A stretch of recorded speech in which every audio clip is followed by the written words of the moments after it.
অর্থটা কি আমারে শিখিয়ে দেন, আমি চাই আমার রাগটা যেন থেমে যায়। আল্লাহ রাসূল বললেন, তুমি পড়ো আউযু বিল্লাহি মিনাশ শাইতানির রাজীম। সবাই পড়েন, আউযু বিল্লাহি মিনাশ শাইতানির রাজীম। তাহলে রাগ কমানোর দোয়ার নাম কি?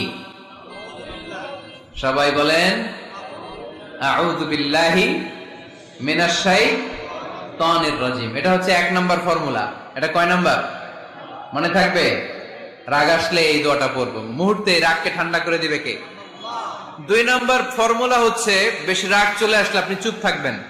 Keep quiet, keep silent, cool down, relax করেন, থামেন। অশ্রাব্য ভাষায় গালিগালাজ করবেন না। অনেকে রেগে গেলে গড় গড় করে কি যেন বলে, গালিগালাজ করে, 14 গোষ্ঠী উদ্ধার করে স্যার।